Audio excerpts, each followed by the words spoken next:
तो हेलो नमस्ते अस्सलाम वालेकुम और सारे देवी देवताओं की जय। करीम भाई ने बताया कि पितरों की बाधा होने से स्पिरिचुअल प्रोग्रेस नहीं होती, तो फिर मोक्ष की प्राप्ति कैसे होगी? क्योंकि पितर तो खड़े, हर पीढ़ी, हर दूसरी तीसरी तीसरी सबके लिए पितर ने अटका के रखा मैटर, तो फिर मोक्ष की प्राप्ति कैसे होगी? इसीलिए बोलता हूँ बुक्स को फॉलो करो। भगवत गीता में लिखा है ईश्वर को पाने के 4 रास्ते: ध्यान, ज्ञान, भक्ति, कर्म। तो अगर तुम्हारी स्पिरिचुअल प्रोग्रेस नहीं हो रही तो कर्म निभाओ। जब तुम कर्म निभाना शुरू करोगे तो कर्म में तुम क्या करोगे? तुम लोक सेवा करोगे, नोट की सेवा नहीं करोगे। तुम निस्वार्थ सेवा करोगे। तुम लोगों को पैसा, चैरिटी, खाना, ये सब चीज़ों में मदद करोगे। इससे क्या होगा? तुम्हें पुण्य मिलेगा। भैया, पीपल के झाड़ पे जलना देने से क्या होता है? पीपल के झाड़ पे बहुत सारे प्रेत बैठे होते हैं। जब तुम पानी डालते हो तो किसी प्यासे को पानी पिलाने का स्वभाव मिलता है। तो जब तुम पीपल के झाड़ के नीचे या किसी भी पेड़ के नीचे, सिर्फ पीपल नहीं, किसी भी पेड़ के नीचे जब तुम पानी डालते हो तो बहुत सारे प्रेत बैठे होते हैं। तो जो प्यासे को पानी पिलाने का स्वभाव मिलता है, वही स्वभाव वहाँ पे मिलता है। तो वो सारे प्रेतों को तुमने पानी पिलाया, वो स्वभाव तुमको लगता है, और वो स्वभाव के थ्रू तुम्हारे पितरों को, जैसा मैंने बताया ना, कुरान में अल्लाह ताला फरमाते हैं कि जो भी तुम ये करते हो, अमल करते हो, यानी तुमने किसको 100 रुपये चैरिटी दी तो 90 रुपीज़ का स्वभाव तुमको मिलता है और 10 रुपये का अपने पितरों को मिलता है। वो जगह पे वो सारी जो चैरिटी करोगे, फ़ायदा जो भी है, जानवर को खाना खिला रहे हो, गरीब को खाना खिला रहे हो, लोगों की मदद कर रहे हो, ये सारों का जो सवाब है, तुमको सवाब लगता है, तो तुम कर्म निभा रहे हो, उससे तुम्हारे पितरों को मुक्ति मिलेगी, वो अच्छे लोक में जाएंगे। तो तुम्हारी स्पिरिचुअल प्रोग्रेस, अगर स्पिरिचुअल नहीं भी हो तो भी तुम्हारे को मोक्ष मिलेगा। तो कर्म से भी वो होगा, समझ रहे हो? ज़रूरी नहीं है कि करीम भाई को तुम 2000 दोगे और करीम भाई चैरिटी करेंगे। भाई तुम वहीं पे कर दो। करीम भाई ने वो बिज़नेस चालू नहीं किए कि तुम मेरे को दो और फिर मैं तुम्हारे थ्रू चैरिटी कराऊंगा। नहीं, वो काम अभी तक चालू नहीं किया। अभी धाम खोलेंगे फिर चालू करेंगे, है ना? फिर अपन लोगों के लिए इकट्ठा हवन भी करवाएंगे, चैरिटी भी करवाएंगे। क्यों? तुम करोगे तो फ़ायदा नहीं होगा, वो हमको करेंगे तो ही फ़ायदा होगा। तुम्हारे हवन से फ़ायदा नहीं होगा, हम करेंगे तो क्यों? क्योंकि हमारा धाम नहीं है। जब आप धाम खोल देंगे तो हम भी फिर लोगों से पैसा लेंगे कवान कराने, है ना?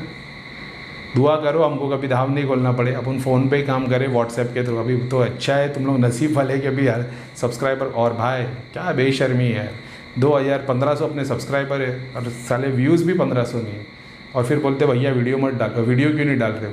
अरे पुराने वीडियो इतने सारे, उस पर तो व्यूज़ ही नहीं है। उसको तो देख लो, उसमें भी बहुत गहरी गहरी बातें की, उसमें देख लो, उसमें भी बहुत सारी चीज़ें सीखने मिलेगी। बोलते हो रोज़ वीडियो डालो, पुराने वीडियोज़ कोई देख नहीं रहे, है कि नहीं? हालांकि वो पुराने चैनल के, मेरे को पता है आप लोग देख चुके हो, फिर भी देखो तुमको बहुत सारी नई चीज़ें सीखने को मिलेगी। और भाई शेयर करो यार, कम से कम वो एक वीडियो शेयर करो जो मैंने बताया कि नेगेटिविटी के लिए फ्री में इलाज है, जो मैंने पहला वीडियो बनाया, कम से कम वो शेयर करो, बहुतों का भला होएगा। अभी तो लोग मैसेज डाल रहे, करीम भाई तुम आ गए हो, हम तुमको 8 महीने से ढूंढ रहे यूट्यूब के ऊपर और आपने ये चैनल बनाया। क्या बोले, ठीक है, अभी बेचारे बहुतों को तो यही नहीं पता कि अपना चैनल बन गया है। तो मेरी वही रिक्वेस्ट है, भला होएगा, कर्म ही होंगे ये भी। तुम लोग जब वीडियो शेयर करोगे, बहुत जो नेगेटिविटी से ग्रस्त है, परेशान है, और अपन तो तुमको पता है किस लेवल पे काम कर रहे हैं, तो ठीक है, तो ये सवाब मिलता है। तो कर्म के थ्रू भी वो चीज़ पूरी हो जाती है। ज़रूरी नहीं कि तुम्हारे को मेरे ऐसा गोली गुरु बनना पड़े जिसकी दृष्टि खुली और 7 चक्र देख रहे, गोली घुमा रहे डायमेंशन के नाम पे। कुछ नहीं, बहुत सारे लोग आए जिन्होंने ऐसी कोई स्पिरिचुअलिटी की बात नहीं की, उन्होंने अपने अच्छे कर्म किए और वो आगे बढ़ गए। तो क्या ज़रूरी है कुंडलिनी जागरण? कुंडलिनी जागरण तो तुम्हारी बेसिक शुरुआत है भाई, उसके बाद सारा कुछ होता है, ठीक है? तो वो सब देखने मिलेगा तुम्हारे को। तो कर्म के थ्रू भी होगा, भक्ति के थ्रू भी होगा, ज्ञान के थ्रू भी होगा। ईश्वर अपने आप चुनता है तुमको। भक्ति से परेशान होगे कुछ नहीं मिलेगा, जब भक्ति छोड़ दोगे ना तब ईश्वर मिलेगा। ऐसा भी होता है। बहुत सारे लोगों को मैं जानता हूँ जो कंटिन्यू साधना कर रहे, 5-5 साल से जप कर रहे, उनको मैं बोलता हूँ अगले 15 दिन तक जप मत करना। बोलते अरे करीम भाई कैसे होएगा? मतलब गारंटी के साथ 5 साल से जप कर रहा है, एक भी दिन मिस नहीं किया ना, छोड़ दे, 15 दिन मत कर, देख क्या होता है। 15 दिन के बाद वो पूरी साधना एक पैकेज में कंप्लीट हो जाती है कि इतने 5 साल का जप किए, बंदे को सब एक्सपीरियंस होना शुरू हो जाते हैं। तो ऐसा भी होता है। बहुत टाइम तक आप कंटिन्यू रोज़ एक रिचुअल फॉलो कर रहे हो, आपको प्रोग्रेस नहीं मिलती, आप छोड़ दो उसको, 7 दिन 11 दिन छोड़ दो, कुछ मत करो, देखो क्या होता है। और पूरा एक फल बन के तुम्हारे पास आ जाएगा। ऐसा है, मेरे एक्सपीरियंस है, उसके हिसाब से बता रहा हूँ, ठीक है? तो जिसके पितरों की मुक्ति नहीं हुई, और पितरों की मुक्ति, पितरों के स्थान पे से पितर को हटा दो, गुरु की फ़ोटो घर में लगाई होगी तो निकाल दो, मूर्ति अगर आदर कर सकते हो तो करो, उसका निरादर मत करो, उसको उधर धूल बैठने के लिए मत रखो मंदिर में, ठीक है? उसका सम्मान करो, उसको धो, उसको साफ़ करो अच्छे से, और उसकी जो रिचुअल्स है उसको फॉलो करो, तब तुमको उससे वो जो फ़ायदा मिलना है वो मिलेगा। नहीं कर सकते, वो सारा ताम झाम निकाल दो, किताब ला के रख दो, शिव पुराण, महापुराण, भगवत गीता, उपनिषद, कुरान सब लाओ, पढ़ते रहो। 10 लाने की ज़रूरत नहीं, एक ही लाओ, उसको पहले कंप्लीट कर लो। 3 दिन लगते, चाहे कुरान शरीफ हो चाहे भगवत गीता हो, 3 दिन में एक बार पढ़ के हो जाती। समझ रहे हो? तुम यकीन नहीं करोगे तुम्हारा ब्रेन किस लेवल पे पहुंच जाएगा। मेरे ऐसे गोली गुरु बनना है तुमको, सिर्फ बुक्स पढ़ो, 4 किताब पढ़ना, भगवत गीता, कुरान, बाइबल, उपनिषद, और अगर भाषा में मोहब्बत और मिठास लानी है तो गुरु ग्रंथ साहिब भी पढ़ लेना, तो उसमें वो मिठास आ जाएगी। ये मेरी ज़बान पे नहीं है क्योंकि मैंने पढ़ी नहीं है, ऐसा है। ठीक है, तो ज्ञान भी मिल जाएगा। जब ज्ञान मिलेगा तो फिर तुम्हारे को बहुत सारी चीज़ों में दुनिया के फ़ायदे बहुत तुम्हारे को होने लग जाएंगे। मेरी तरह गोली गुरु बन जाओगे तो तुमको कैसा लोगों को ऐंठना है, छल कपट सब सीख जाओगे। ऐसी बहुत सारी चीज़ें तो फ़ायदे हो जाएंगे, लेकिन ये चीज़ फॉलो करो। ठीक है, स्थान पे से चीज़ें हटाओगे तो अपने आप सब कुछ दिख जाएगा। किसी ने पूछा करीम भाई पितरों तक की प्रॉब्लम देख लेते, उसके आगे नहीं देख पाते। देखो अब ये उनका सवाल है जिसने जो नेगेटिविटी या जो चेकिंग कर लेता होगा। अभी मान लो तुमने किसी को देख रहे हो, ठीक है, तुम किसी को देख रहे हो, तुमने देख लिया कि इसको नेगेटिविटी है, तो इतना समझिए ना उसके बाजू में जो प्रेत है तुम देख, अगर तुम टाइम देख सकते हो कितने टाइम से तुमको अगर दिखता है वो 3 महीने 3 साल के अंदर आगे पीछे हुआ, तो तुमको समझ में आ जाएगा खुला प्रेत है। तुमने हटा दिया, उसके बाद में तुम मुश्किल से, मेरे को पता नहीं तुम्हारी कैपेसिटी क्या, अभी अपन तो जो स्पीड से पहले तो 3 घंटा लगता था, फिर 1 घंटा, फिर 15 मिनट, अभी तो ऐसे ही फूंक मारने पे उड़ जाते। उसके बाद तुमको दिखाई देगा कि इसकी तकलीफ़ की जड़ क्या है, तो उसकी बॉडी के अंदर जो भी पार्ट्स है वो कनेक्टेड होगा, पितर के स्थान पे दिखाई देगा। For an example most case में पितरों के स्थान पे दिखाई देगा। अब सब्जेक्ट को यहाँ से हटा के पितर लेके आ जाओ, तो पितर तुमको या तो दरवाज़ा, या तो बॉक्स, या तो एक कवच, ट्रायंगल, ऐसी चीज़ के अंदर दिखाई देगा। ऐसा संकल्प लो कि ये खुल जाए। ठीक है, ये जैसे खुलेगा ना, इसके अंदर चीज़ें दिखाई देगी हमेशा। तुमको जैसे एक चीज़ बहुत रेयरली एक खड़ा हुआ दिखाई देगा वहाँ पे, ठीक है, नहीं तो 2 दिखेंगे, 3 दिखेंगे, 5 दिखेंगे, 8 दिखेंगे। तो हमेशा समझना, मतलब इतना सिंपल से दिमाग लगाना, अगर 3 दिख रहे हैं यानी घर के 2 पितर है और एक कॉम्बिनेशन है, ऐसा है। ऐसा भी हो सकता है कि घर का एक पितर और 2 कॉम्बिनेशन हो। अगर किसी मुस्लिम ने क्रिया की है, उसने सारी चीज़ें चौकी भेजी, तो वो एक कॉम्बिनेशन नज़र आएगा। किसी हिंदू ने क्रिया की और उसने कॉम्बिनेशन भेजा, तो वो भी दिखाई देगा, तो ऐसा भी दिखाई देगा। तो जहाँ पे तुमको इंसान की जैसी छवि नज़र आएगी ना, जैसे कोई आदमी खड़ा है या औरत खड़ी है, तो समझ जाना ये तो वो घर के पितर ही हो गए। उसके बाजू में कभी ऐसा दिखाई देगा जैसे 2 सांप लपटे हुए ऐसे दिखाई देंगे, या तो एक रिंग दिखाई देगी, उसके ऊपर एक डंडी जैसा दिखाई देगा जैसा लॉक। कभी ऐसा दिखाई देगा जैसे ऐसा, ऐसे ऐसी चीज़ दिखाई देगी, समझ रहे हो, ऐसा। कभी दरवाज़ा जैसा दिखाई देगा, रेक्टेंगल, कभी 2 ट्रायंगल नज़र आएंगे, कभी उल्टा ट्रायंगल नज़र आएगा, ऐसी चीज़ें दिखेगी। तो इससे ये समझ जाना कि ये एक कॉम्बिनेशन है, ये एक कवच है। फिर तुम संकल्प लोगे कि ये कवच खुल जाए, तो खुल जाएगा। अगर तुम्हारे पे शक्ति, मान लो नहीं खुल रहा है, तो तुम अपनी शक्तियों को पुकारोगे। जैसे अब मेरे को पता नहीं तुम्हारे पास कौन सी शक्ति है, लेकिन जो भी सिद्धि शक्ति, जैसे तुम हनुमान जी के भक्त हो, हनुमान जी से हाथ जोड़ के बोलोगे कवच खुल जाएगा। कभी ऐसा होगा कि वो कवच खुलने के बाद एक और अंदर चीज़ दिखाई दे रही है, दूसरी चीज़ दिखा रही है, 10 चीज़ अंदर और दिखाई दे रही है, तो सारे बंधन खुलने जितना है वो खुल जाएगा। ठीक है, अब हमेशा जब ये खुले ना, तो उस इमेज को हटा के देखना, नहीं तो बहुत बार ऐसा होगा तुम्हारे अंदर 108 कवच खुलेंगे, अंदर एंड में माँ काली दिखाई देगी, तुमको दिखेगा माँ काली, तुम प्रार्थना करोगे, यहाँ से दिखेगा माँ काली मोक्षधाम चली गई, और बाद में वो दोनों लाइन हट गई, वो बंदा नॉर्मल खड़ा है, तकलीफ अभी वैसी वैसी। तो क्या हुआ, उन्होंने अपनी शक्तियों के थ्रू तुम्हारे सामने एक छल तैयार कर दिया। अब तुम वो स्क्रीन पे देख रहे हो तो तुमको दिख रहा है यहाँ से कवच उड़ के जा रहा है, भूत प्रेत जीन सब, त्रिशूल, शक्तियाँ और सब उड़ के जा रहा है। तुम बोलोगे हाँ मस्त काम हो रहा है, वो बंदे को हल्का लग रहा है, ये सब छल है। वो सामने वाला प्रेत पीछे खड़ा हो जाएगा, वो बंदे को हल्का लगने लगेगा, यहाँ से सारी चीज़ें उड़ के जाएगी, तुमको लगेगा क्रिया तो हो गई, सामने वाला भी खुश हो जाएगा, हाँ भाई। तो जैसे ही यहाँ से जाएगा 3 दिन बाद वो प्रेत फिर से आ जाएगा, सब वैसे ही रह जाएगा। तो हमेशा उस शक्ति को, जो चीज़ तुमको दिख रही है, ऐसा संकल्प लेना कि ये हट जाए। अगर तुम्हारी शक्ति उससे बढ़कर है तो वो शक्तियाँ हट जाएगी। हटने के बाद तुमको और असली चीज़ जो पीछे वो खड़ी दिखाई देगी। फिर उसको जैसे हटाओगे तो पीछे कुछ नहीं दिखेगा, तो तुमको समझ में आ जाएगा कि यही ट्रूथ है। बहुत बार ऐसा होगा, जो चीज़ तुमको दिख रही है कि यहाँ पे कोई शक्ति खड़ी है, जैसे एक पितर खड़ा है, उसके बाजू में मान लो एक सींग वाला एक जिन जैसा खड़ा हुआ है। अब तुम जैसे इसको हटाओगे ना तो पीछे कुछ नहीं दिखेगा। इसका मतलब कि ये एक अकेला ही है, ठीक है। कभी कभी तुम इसको हटाओगे तो पीछे एक दरवाज़ा दिखेगा, फिर वो दरवाजे को तुमको सब्जेक्ट में लाना पड़ेगा। यानी पितर थे, पितर को अभी सब्जेक्ट से हटाओ, दरवाजे को ले गया। ये दरवाज़ा खोलोगे तो तुमको ऐसा समझ लेना, अगर तुम उतने लेवल तक पहुंच गए और तुम्हारा अपने जैसा कॉन्फिडेंस है, तो तुम समझ जाना तुम्हारी लॉटरी लग गई। क्योंकि ये जो दरवाज़ा है ये किसी से कनेक्टेड नहीं है, क्योंकि कनेक्टेड होता तो तुमको उस जगह पे कुछ दिखाई देता। अगर कनेक्टेड है समझ जाना तुम्हारी लॉटरी लग गई, बहुत सारी सिद्धियों का कॉम्बिनेशन उसमें रखा रहेगा। ये जिन ने जिन लोगों की सिद्धि प्रेत जो उठाया वो सारा कुछ उस कवच में बंद है। तो जैसे तुम देखोगे वो जिन को हटाओगे, पीछे दरवाज़ा देखोगे, यानी ये दरवाज़ा एक देवी या देवता के सोर्स तक जाएगा। यहाँ पे बाबा भैरव दिखेंगे या महाकाल दिखेंगे या कोई ना कोई बड़ी शक्ति दिखेगी। और उसके नीचे दिया जल रहा, मतलब ये मंदिर अभी भी चालू है, इसकी भक्ति अभी भी हो रही। फूल फ्रेश रखे होंगे, अगरबत्ती जलती हुई दिखे, कुछ ना कुछ लाइव एक्टिविटी दिखेगी उस मुहूर्त के पास। तो तुमको पता चल, अच्छा पत्थर की मूर्त दिखेगी या रियल में देवी देवता नहीं दिखेंगे, पत्थर की मूर्त दिखेगी, तो तुमको ये अंदाज़ा हो जाएगा कि इसकी लाइव एक्टिविटी चालू है, यानी अगरबत्ती दिया कुछ ना कुछ चलता रहेगा। तो वो तुमको पता चल जाएगा अभी पूज रहा है। कभी ऐसा होगा सिर्फ मूर्त दिखेगी, कुछ भी नहीं, हाँ पीछे से लाइट वाइट भी दिखेगी, तो मतलब ये अभी भी एक्टिव है। कुछ भी नहीं दिख रहा, सिर्फ पत्थर दिख रहा है, यानी समझ जाना है कि ये शक्ति, मतलब जो इसको यूज़ करता था वो चला गया, अब कोई नहीं यूज़ कर रहा है। ये पूरा का पूरा पैकेज तुमको मिल जाएगा। कैसे मिलेगा? जाप करना शुरू कर देना। अगर तुम तंत्र के गुरु के, तुम्हारे तंत्र और विधि जो है, जो उन्होंने तुमको सिखाया कि कवच कैसे बनाते, बंधन कैसे करते, कौन सी चीज़ को कहाँ रखना है, तो उसको फॉलो करना। मैं वो नहीं करता, तो मैं सिर्फ जाप करता हूँ। जाप से मेरा काम है मुक्ति दिलाना। अब तुम यूज़ करोगे, मेरे केस में ऐसा होता है, मेरे को 100 चीज़ मिलती है ना, तो उसमें से 60-70% फ्री होके निकल जाती, जो 30% रह जाती है मेरे पास रुक जाती, फिर वो मेरे काम करती है। बहुत सारी चीज़ें जो अपने को दुनिया में फ़ायदा देती वो। अब मेरे को पता नहीं तुम्हारा प्रोसेस कौन सा, तो मैं बता नहीं सकता। अगर तुम सिद्धियों को अलग अलग तरीके से जगह देते हो तो फिर तुम उसकी तरफ से उठा के रख सकते हो। लेकिन बात यही है, अब तक तुमने देख लिया पित्र है, पित्र को सब्जेक्ट की जगह पर लेके आया सेंटर में। फिर कवच खोलो, देखो एक आदमी औरत है, ठीक है, इसको कौन सी शक्ति परेशान करे, कॉम्बिनेशन। जैसी कॉम्बिनेशन खोलोगे तो अगर मसान का कॉम्बिनेशन देखा तो तुमको मसानी माता दिखेगी, झोले वाले वो कपड़े जैसा, लाठी हाथ में बकरे के ऊपर है, किसी के खुले बाल है काली माता की तरह, गधे के ऊपर जो है वो मेंढली माता या कुछ नाम है, और ऐसे अलग अलग मसानी माता, जो भी क्रिया रहेगी, जो भी देवी देवता की सिद्धि रहेगी वो दिखाई देगी तुमको। ये क्या एक्चुअल में देवी देवता नहीं, ये एक्चुअल में प्रेत है, जिनको उनके नाम से पूज के उनको शक्ति दी गई है, तो वो उस रूप में दिखाई देगी।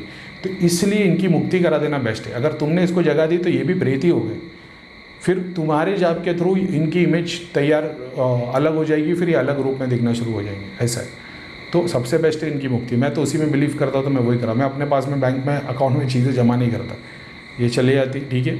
उसके बाद में पूरा कॉम्बिनेशन दिए, कॉम्बिनेशन में तुमको जीन, चुड़ैल, भूत, प्रेत, सांप, बिच्छू, बहुत बार जानवर दिखाई देंगे। ये जानवर नॉर्मल ह्यूमन जानवरों की तरह नहीं दिखेंगे, तुमको ऐसे खेकड़ा दिखाई देगा जिसमें 3 सर है, कभी 2 मुँह वाले कुत्ते नज़र आएंगे, कभी ऐसा रहेगा 2 मुँह वाला सांप नज़र आएगा, फिर बिच्छू नज़र आएंगे, कभी सोने के बिच्छू नज़र आएंगे, और क्या है, उल्लू नज़र आएगा। ऐसे बहुत सारे ऐसे भी जानवर आते हैं। ये सब सिद्धियों में काउंट होते हैं, अलग अलग जो भी चीज़ें यूज़ हुई रहेगी उस वक्त में, तो उस जानवर के अंश, जैसे उल्लू क्या यूज़ करके क्रिया की तांत्रिक ने, तो उल्लू के अंश उसके पास है, तो वो चीज़ की जब सिद्धि जब उसने बनाई मंत्र जाप करके, तो वो उल्लू नज़र आएगा तुम्हारे को। तो वो एग्जाम्पल के तौर पे ऐसे वो उल्लू को तुम सामने लोगे तो वो तुमको दिखा देगा वो क्या क्या काम कर सकता है। जैसे तुम किसी का घर लाओगे तो वो दिखाएगा कि उल्लू चारों तरफ गोल गोल घूम रहा है, तो वो बरकत के फरिश्ते जो भी दूत आएंगे उन कभी बैठने नहीं देगा, उड़ाते रहेगा। ऐसा है, फिर तो तुमको समझ में आएगा ये उल्लू जिसके घर पे बिठा दूंगा तो वो बंदे के रास्ते लग जाएंगे। फिर बाद में ऐसा कि किसी के शरीर के बाजू में दिखाओगे तो वो तुम्हारे को दिखाएगा, सर पे बैठेगा तो नोच रहा है, कंधे बैठेगा तो नोच रहा है, और फिर बाद में अलग अलग चीज़ें। तो वो सब्जेक्ट, वो जो चीज़ तुमको मिली है ना, उसको जैसे तुमने देख लिया, कॉम्बिनेशन मिल गया पितर के बाद, अब तुमने देख लिया कोई सिंह वाला देवता है, ठीक है, तुमने उसको सेंटर में ला के चेक कर सकते हो। अच्छा, ये सब होते हुए, ये सारा कुछ करते हुए तुम्हारा जाप रुकना नहीं चाहिए। ज़रा भी तुम्हारे को सीने पे बाहर आ रहा है, सर पे बाहर आ रहा है, सीधा सब कुछ बंद करके छोड़ देना। इतना समझ जाना कि वो शक्ति तुम पे हावी हो रही है। अब नॉर्मली या तो तुम वज़ू में नहीं होगे, या तो तुम नापाक होंगे, या तो तुम्हारे कपड़ों में से बास आ रही होगी, या तो तुम्हारा कोई एनवायरनमेंट क्लीन नहीं होगा। इसलिए अगरबत्ती बखूर यूज़ करना उस टाइम पे बहुत ज़रूरी होता है, क्योंकि अगरबत्ती बखूर जब चल रहा होता है, तुम पढ़ाई कर रहे होते हैं, तो जो तुम्हारी जो सिद्धि या शक्तियाँ होती है तुम्हारे साथ बैठी है। बहुत बार ऐसा होता है दूसरे भी शक्ति वाली आके तुम्हारे साथ बैठ जाते हैं, तो उस टाइम पे तुम कंट्रोल में रहते हो, पॉजिटिव रहते हो। इसलिए लोगों का काम जब तुम करने बैठो तो हमेशा बखूर, ऊद भर भर के लगाना चाहिए। अब मैंने आंख पे ऊद लगा दिया है, वो कपड़े पे भर भर के लगाया, तो मेरे पूरे रूम में से खुशबू आती है, समझ रहे हो। तो उस लेवल का काम तभी हो पाता है जब तुम वैसे यूज़ कर लो। अब या तो तुम अघोरी हो तो तुमको ये सब चीज़ की ज़रूरत ही नहीं, तो वो तो सारी चीज़ तुम शरीर में ले लोगे, ठीक है, और शरीर में लेके फिर खुद ही दर्द सहोगे, और फिर तुम्हारा सारा शरीर दुखेगा तो तुम शराब पी लोगे, तो उससे दर्द तुम्हारे को भूल जाओगे, और वो चीज़ को तुम अंदर मारोगे। समझ रहे हो? तो वो अगर वो अलग चीज़ है, अपन उसकी पढ़ाई नहीं की है तो अपन बता रहे नहीं है, लेकिन ये भी एक तरीका है। तो जब तुम कॉम्बिनेशन में जब पितरों के स्थान पे जब तुम देखते हो कि पितर तुम पहुंच गए कि भाई पितरों की समस्या है, ठीक है, तो पितर को देखो, पितर का कवच खोल लो, देखो दिखाएगा 2 पितर है, 3 पितर है, 1 पितर है, आदमी औरत है, एक बच्चा है, ये सब तुमको दिख जाएगा। उनको पहले ही साइड में कर दो, उनका कुछ लेना देना। अच्छा, कभी कभी आदमी औरत नहीं दिखेंगे, सीधा राक्षस नजर आएगा, तो समझ जाना कि इनके ही घर का पितर है और कोई भोग दे रहा है। अगर तुमने कोई बंदा है उसकी जगह पे पितरों का स्थान हमेशा दूर खड़ा होगा, ठीक है, कभी घर में दिखाई देगा। अभी मेरे को पता नहीं तुम कैसे देखते हो, मैं कैसे देखता हूँ, ये बंदा खड़ा है, यहाँ से प्रेत खड़े दिखाई देते, यहाँ से सिद्धियाँ खड़ी दिखाई देती है ऐसी, और यहाँ से गैप और इधर पितृ स्थान दिखाई देता है। फिर मैं पितृ स्थान लेके आता हूँ, सब्जेक्ट खोलता हूँ तो मेरे को दिखता है एक आदमी या औरत है। अगर राक्षस जैसा कोई खड़ा दिखाई दिया तो समझ में आता है ये इनके घर का पूर्वज रहा है, ठीक है, पितृ रहा है। ज़रूरी भी नहीं कि तुम्हारे घर का पूर्वज हो वही पितर के स्थान पे, तुम्हारे घर का नौकर भी जिसने 40 साल तक तुम्हारे घर में काम किया वो भी पितरों के स्थान पे खड़ा हो सकता है। तुम्हारा गुरु उस स्थान पे खड़ा दिखाई देता है, तुम्हारा टीचर उस स्थान पे दिखाई दे सकता है जिससे तुम कनेक्टेड थे सारी ज़िंदगी, फिजिकल, ठीक है। जो गुजर गए तुम्हारे से पहले वो गुरु कभी इधर खड़े दिखाई नहीं देंगे। फिजिकली तुम जिससे मिले हो, एग्जाम्पल के तौर पर मैं इतना ज़बरदस्त मच्छर काटा मेरे को, इतना मोटा हो गया हो। तो वो जो भी गुरु के स्थान पे तुम फिजिकली मिले हो तो वो उस स्थान पे खड़े दिखाई देते। बहुत बार वो गुरु तुम्हारे से बहुत ज़्यादा पावरफुल रहेगा तो तुम कितना भी ट्राई कर लो तुम्हारा कुछ होगा ही नहीं। तो तुम कितनी भी सिद्धि शक्ति घुमाओ फिराओ, वो गुरु वैसा का वैसा ही बैठा रहेगा। तो तुमको समझ में आ जाएगा तुम्हारे हाथ का केस नहीं है। अब दुआ पे काम करना है, ठीक है, और अपने कि तुमको डेली पढ़ाई करनी है, ठीक है। अब डेली पढ़ाई करनी है, उसके बाद में ये केस तब होगा जब पितरों को स्थान दिया होगा। यानी तुम यहाँ से काम कर रहे हो, 3 घंटे के बाद देख रहे हो तुम सब कुछ गायब हो गया, दूसरे दिन देख रहे हो फिर से वो वैसे ही खड़ा है। मतलब इनको कहीं ना कहीं कोई भोग मिल रहा है, कोई दिया इनके नाम पे जल रहा है। 1 मिनट, सॉरी। तो एक दूसरा कभी ऐसा होगा कि तुम बंदे को देख रहे हो, इधर तुमको 8 पितर 5 पितर दिखाई दे रहे, कभी 3 लाइन दिखाई देगी, यानी 3 पीढ़ी के पितर है। अब राक्षस जैसे बने हुए रहेंगे, राक्षस जैसे बने हुए यानी इनको मांस चढ़ रहा है, भोग मिल रहा है, दारू मिल रही है, समझ रहे हो। तो इनका बदन बड़े बड़े नाखून, हल्क के जैसी बॉडी, हल्क के जैसी तो पावरफुल नहीं होगी लेकिन ठीक है वैसी टाइप की बॉडी बिल्डर हो जाएंगे, पूरे आंख पे कांटे निकल जाएंगे, बड़ी बड़ी सींग रहेगी, बड़े बड़े दांत रहेंगे। जाप करके मैंने देखा भैया के टाइम पे, उस टाइम पे जाप करके इनको पूरा वाइट किया जाता था। मगर फिर बात ऐसी कि मैंने अगर इसमें 30 दिन 40 दिन भेज दिए, ये पूरा सिस्टम साफ़ कर दिया, वहाँ पे 3 दिन कोई दिया जलाएगा सबसे फिर से एक्टिव हो जाएगा। तो इसका सॉल्यूशन ये है कि इनको बंधन कर दो। क्यों? क्योंकि कोई कंटिन्यू क्रिया कर रहा है, अब या तो क्रिया कर रहा है या तो खुद ही पूजा कर रहा है अपने पितर बना के, तब भी वो इस तरीके से दिखाई देंगे। तो इसके लिए सॉल्यूशन जितना मैंने जाना है, इसको बंधन कर दो। बंधन करने से उसका भी काम खराब होगा लेकिन इसको तकलीफ नहीं आएगी। मैंने ये सीखा है, मैंने इसका सॉल्यूशन अभी तक सीखा नहीं है, ठीक है। अपना कोई शर्म की बात नहीं है, जो नहीं सीखे वो नहीं सीखे है कि नहीं, फ्यूचर में सीखेंगे तो कर लेंगे। मैं क्या सीखा हूँ? मैंने ये सीखा हूँ कि जो बंदा घर से स्थान हटाता है, पितरों का स्थान हटाता है, इनके फैमिली वालों को तकलीफ, दबाव, दर्द आना शुरू हो जाते हैं, ठीक है। तो मैंने इसके लिए शुरुआत में बोल दिया था तकलीफ, दर्द, दबाव होगा तो मेरे को बता देना। क्यों? क्योंकि तुम्हारे घर पे कोई नेगेटिविटी थी, तुम्हारा खून चूस रही थी, अब कोई निकलना नहीं चाहती, तो कोई खींच के बाहर निकल रहा तो दर्द होता है। 3-4 दिन 5 दिन के बाद में सब हल्का पड़ना शुरू हो जाता है। फिर जब तुम घर पे स्थान नहीं दे रहे हो तो ये घर से प्रेत सब निकल जाते हैं। उसके बाद में कोई बंदा जो तुम्हारे पितरों के लिए जाप कर रहा है तो इनको अपने आप, ये कमज़ोर हो गए होते, इनको अपने आप शक्ति मिलती है, सफ़ेद कपड़े, वाइट कलर की लाइट और ऑरा सब बन जाता है। फिर अपने आप ही घर के लोगों को दिखाई देते, सपने में आशीर्वाद देते हुए, बंदों के काम बनने लग जाते हैं, एक्टिव रहते हैं, खुश रहते, ये सब चालू हो जाता है। तो हमेशा ध्यान रखना कि तुम पितर तक पहुँचे, उसके बाद में कॉम्बिनेशन को खोलो, कॉम्बिनेशन में तुम्हारे को चीज़ें दिखाई देगी। हमेशा उसको पहले हटाने की कोशिश करना। अगर वो हट गई और पीछे कुछ नहीं, मतलब तुम सही काम कर रहे हो। अगर वो हटती है तो बहुत बार अगर वो हट भी नहीं रही है तो मतलब समझना तुम्हारे अंदर उतनी शक्ति नहीं है। तो कोई बात नहीं, ज़्यादा जाप पे ध्यान देना है, ठीक है। या तुम्हारे पास सिद्धियों की कमी है जो यूज़ नहीं कर सकते उस टाइम पे। उसके बाद में एग्जाम्पल के तौर पे एक एक शक्ति को तुम इंडिविजुअल लेवल पे चेक कर सकते हो। जैसे मान लो एक चुड़ैल खड़ी है, चुड़ैल को तुमने सामने खड़ा किया तो सीधा दिखाई देगा सर, चेस्ट और नाभि के नीचे। तो ये 3 जगह जाएगी, ये 3 जगह पे असर कर सकती है, तो तुमको समझ में आ जाएगा, ठीक है। दूसरे में तुम्हारे को बहुत बार उर्वशी नज़र आएगी, पानी का मटका नज़र आएगा, तुमको दिखाई देगा क्या है, तो तुमको दिखाई देगा बंदे के सर पे जाता है तो पानी, वो बंदा धुलने लग जाता है, तो उसके चक्र धुलने लग जाते हैं। तो तुमको समझ में आएगा कि ये शक्तिपात के लिए काम आएगा, मलिनता कम करने के लिए काम आएगा, और ग्रेट। ऐसे एक एक चीज़ को तुम सब्जेक्ट के तौर पर रह सकते। कभी कभी फुर्सत में ऐसा होता है कि मैं देखता हूँ भाई कौन सी सिद्धियाँ है मेरे पास, तो बहुत सारी चीज़ें आ जाती हैं। उसमें से कभी कभी मैं देखता हूँ इससे क्या काम है, तो मैंने उस तरीके से सीखा हो कि बुक क्या काम में आती है, दिया क्या काम में आता है, वो क्या बोलते हैं छोटा त्रिशूल क्या काम में आता है, शिवलिंग क्या काम में आता है। तो वो सब अपन 2 साल पहले सब देखते थे, ये क्या चीज़ है क्या चीज़ है, तो समझ में आता था। कितनी बार ऐसा होता है कि तुम उस चीज़ को देखोगे, एग्जाम्पल के तौर पर जैसे एक दिया आ गया मान लो, तो तुम सोच रहे हो कि दिया क्या काम का है, तो सीधा तुमको दिखाई देगा ये किसी के घर में जाके मंदिर में जाके रख दिया, तो उसके घर का ऑरा बन जाएगा, नेगेटिविटी गायब हो जाएगी। तुम देखोगे किसी के दिल में जाके वो दिया रुक गया, अपने आप दिखाई देगा कि दिया गया और किसी के सीने में आके रुक गया, तो तुमको दिखाई देगा कि इसकी भक्ति पूरी हो रही है, सब पता लगना शुरू हो जाएगा। ऐसा है, तो दिखना और बताने वाली सिद्धि दोनों काम करें, लेकिन ये सब होते वक्त तुम्हारा अंदर जप चलते रहने चाहिए और तुम शांत होने चाहिए, तुम्हारा सारा फोकस वहाँ होना चाहिए। इसके लिए मैंने बताया कि त्राटक की एक्सरसाइज करो, त्राटक बहुत इंपॉर्टेंट है।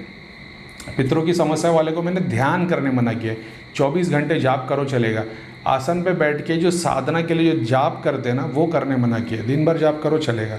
तुम जितना जाप कर रहे हो ना, तुम्हारे को बाद में सारी समस्या का हल होने के बाद में अपने आप वो सारा कुछ मिल जाता है, तो उसकी फिक्र मत करो, ठीक है। ध्यान करने इसके लिए मैंने मना किया, बहुत बार नेगेटिविटी चीज़ आती है तो एक की जगह 4 जन घर में बीमार हो जाते हैं, तो वो चीज़ नहीं, ठीक है। तो होप, और मैंने इससे ज़्यादा अच्छे तरीके से एक्सप्लेन किया हुआ है बहुत सारे बार पिछले वीडियो में, लेकिन आप ठीक है। दूसरा इसका अलग से बात नहीं, अलग से बताता हूँ, चल 21 मिनट हो गया, ठीक है। तो होप मैंने समझा दिया, ठीक है। तो अस्सलाम वालेकुम, जय शनिदेव, वंदे मातरम, भारत माता की जय।